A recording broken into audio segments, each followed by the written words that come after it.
मसीह यीशु के जलाली और बबरकत नाम में आप सबकी सलामती हो। उम्मीद करता हूं कि आप सब खैरियत से होंगे, यीशु मसीह में ब्लेस होंगे। आज हम बाइबल मुकद्दस में से जो सीखने वाले हैं उस मैसेज का इन्वान है कि शैतान किस तरह हमारी जिंदगियों को बर्बाद करता है। देखते हैं बाइबल मुकद्दस में से मत्ती रसूल की इंजील 4 बाब उसकी 5 से 11 आयत तक।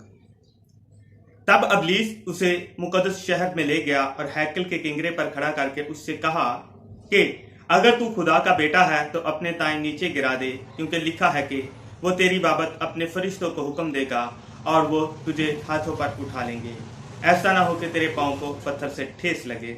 यीशु ने उससे कहा, यह भी लिखा है कि तू खुदावंद अपने खुदा की आजमाइश ना कर। फिर अबलीस उसे एक बहुत ऊंचे पहाड़ पर ले गया और दुनिया की सब संतलतें और उनकी शान शौकत उसे दिखाई और उससे कहा कि अगर तू झुककर मुझे सिजदा करे तो ये सब कुछ तुझे दे दूंगा। यीशु ने उससे कहा, ऐ शैतान दूर हो, क्योंकि लिखा है कि तू खुदावंद अपने खुदा को सजदा कर और सिर्फ उसी की इबादत कर। तब अबलीस उसके पास से चला गया और देखो फरिश्ते आकर उसकी खिदमत करने लगे। बाइबल मुकद्दस में हमें यहां पर नजर आता है कि यीशु मसीह नासरी जो खुद खुदा है, जो खुद रूह है, शैतान अबलीस ने उसे भी आसमाने में अपनी कोई कसर ना छोड़ी। शैतान अबलीस हर वक्त खुदा के लोगों को आसमाने में अपना जोर लगाने में, उनकी जिंदगियों को परेशान करने में, उनकी जिंदगियों को दुखों में डालने में, मुसीबतों में डालने में मसरूफ रहता है कि वो किस तरह अपने खुदा के इस बंदा को, खुदा के इस बंदे को किस तरह अब खुदा के रास्ते से गुमराह करे।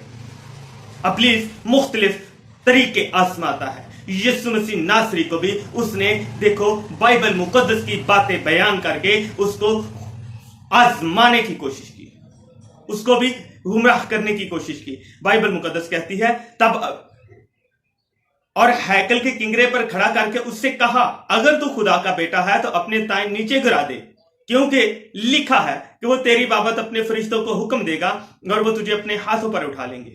बाइबल मुकद्दस हमें बता रही है, हमें सिखा रही है कि शैतान बाइबल मुकद्दस में से बाइबल का हवाला देकर किस तरह यीशु मसीह को गुमराह करने की कोशिश कर रहा है। क्या ये शैतान अबलीस जो है हमारी जिंदगियों में भी इसी तरह काम करता है, इसी तरह हमारी जिंदगियों को भी गुमराह करता है। मैं चंद दिन पहले एक स्टोरी पढ़ रहा था, आपके साथ शेयर करना चाहता हूं। बड़ी ही जरूरी मुझे लगी कि मैं आपके साथ इसको शेयर करूं। एक बंदा रास्ते से गुजर रहा है, उसके हाथ में डॉगी है, तो वो क्या करता है, शैतान अचानक उसके साथ चलना शुरू कर देता है, उससे बातें करना शुरू कर देता है। वो बंदा शैतान से मुखातब होकर कहता है कि ऐ शैतान, मुझे बता कि तू किस तरीके से लोगों में लड़ाई झगड़े फसाद करवा लेता है। शैतान कहता है कि मैं कुछ भी नहीं करता, मैं कुछ भी नहीं करता, ये सब लोग आपस में खुद करते हैं। वो किस तरह? शैतान कहता है मैं तो सिर्फ उंगली लगाता हूं, तो लोग खुद आपस में लड़ाई झगड़े शुरू कर देते हैं, मेरा काम तो सिर्फ उंगली लगाना है। अब देखें, शैतान उस बंदे से क्या कहता है कि देख मैं तुझे इस उंगली का कमाल दिखाता हूं। कैसे? वो रास्ते में चलते जा रहे हैं। रास्ते में एक जलेबियों वाली दुकान आती है। वहां पर क्या होता है, शैतान अबलीस अपनी फिंगर उस जलेबियों वाले की चास में डुबोता है और उसको ऐसे दीवार के साथ पटक देता है, छिड़क देता है। वहां ऊपर उसके ऊपर आके मक्खियां बैठना शुरू हो जाती हैं। मक्खियां बैठती हैं और ऊपर एक छिपकली होती है। वो छिपकली जो है उन मक्खियों को खाने के लिए लपकती है, उनकी तरफ भागती है। जो साथ बंदा खड़ा है, जिससे शैतान बातें कर रहा है, जिसके हाथ में डॉगी है, कुत्ता है, उसके हाथ से कुत्ता छलांग लगाकर उस छिपकली को पकड़ने की कोशिश करता है। वो छिपकली की तरफ लपकता है और उसी जलेबियों वाले की कड़ाही में गिर जाता है। वही जलेबियों वाली दुकान वाला और वो बंदा जो शैतान के साथ बातें कर रहा था, जो शैतान से कह रहा था कि तू किस तरीके से लोगों में लड़ाई झगड़े फसाद करवा देता है, तू किस तरह लोगों की जिंदगियों में आकर काम करता है, तो वो दोनों आपस में लड़ना झगड़ना शुरू कर देते हैं, एक दूसरे के सर फोड़ देते हैं, एक दूसरे की टांगे तोड़ने की कोशिश करते हैं, हद से ज्यादा लड़ाई झगड़ा होना शुरू हो जाता है। जब लड़ाई खत्म होती तो शैतान कहता है, उसी बंदे से मुखातब होकर कहता है, देख ले मैंने तो सिर्फ उंगली लगाई है, बाकी काम तो इंसान खुद करते हैं, मेरा काम सिर्फ इतना है, मैं सिर्फ इतना सा काम करता हूं, बाकी तो आप लोग खुद करते हो। यह है शैतान। इस तरीके से शैतान हमारी जिंदगियों में काम करता है, हमारी जिंदगियों में लड़ाई झगड़े फसाद पैदा करता है, हमारी जिंदगियों में एक दूसरे के लिए दिलों में नफरत तकब्बर गुरूर भर देता है। यह है शैतान की पावर, यह शैतान है। इस तरीके से शैतान हमारी जिंदगियों में काम करता है। बाइबल मुकद्दस में से एक और हवाला देखते हैं, पहला पतरस और उसका 5वां बाब 8वीं और 9वीं आयत बाइबल मुकद्दस में से देखते हैं। पहला पतरस 5वां बाब और उसकी 8वीं और 9वीं आयत देखते हैं बाइबल मुकद्दस में।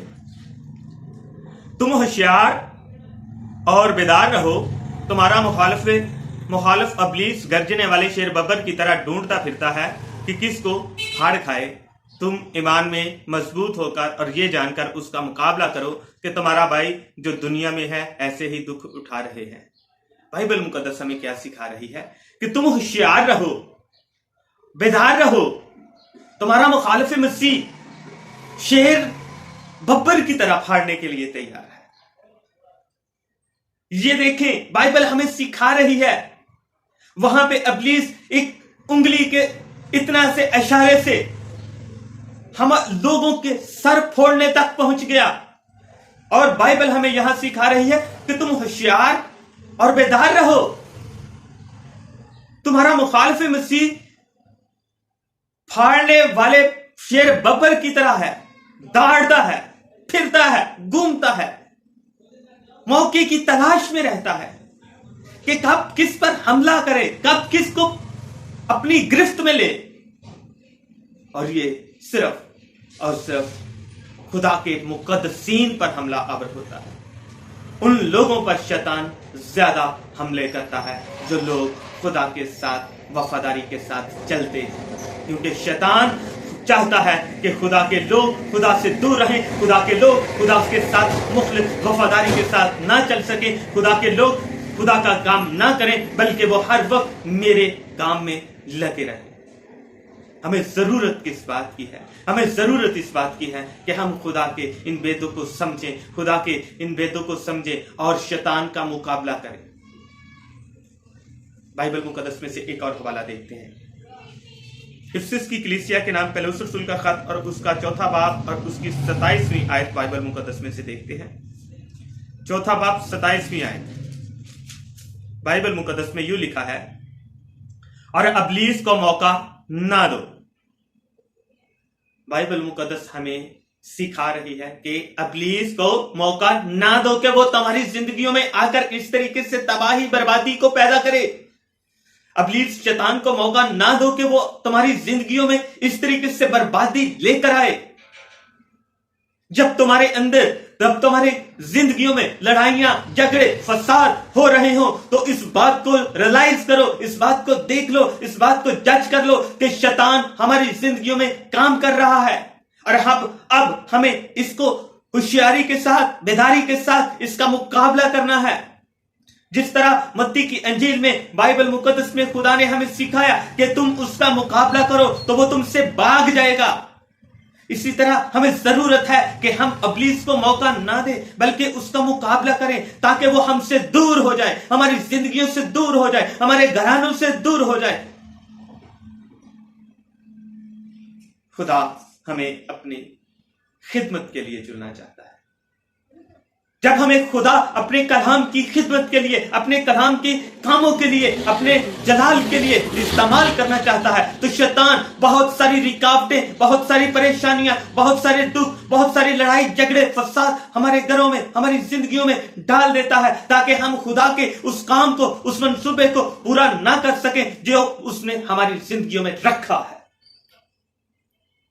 शैतान हमारी जिंदगियों में तबाही बर्बादी को लेकर आना चाहता है, लेकिन हमें उसका मुकाबला करने की जरूरत है। हमें उसका मुकाबला करके उससे बचने की जरूरत है और उसको अपनी जिंदगियों से दूर करने की जरूरत है। सो मेरे अजीजों, हमें जरूरत इस बात की है कि हम खुदा के इस मंसूबे को, जो उसने हमारी जिंदगियों में रखा है, जिस मकसद के लिए उसने हमें इस दुनिया में भेजा है, उसको अपनी जिंदगी में अपनाकर खुदा के उस मकसद को पूरा करने की जरूरत है जो उसने हमारी जिंदगी में रखा है, ताकि हम खुदा के उस मकसद को पूरा करें और खुदा से बरकत हासिल करें। सो मेरे अजीजों, खुदावंद आज के कलाम के वसीला से मुझे और आप सबको बड़ी बरकत दे। आमीन।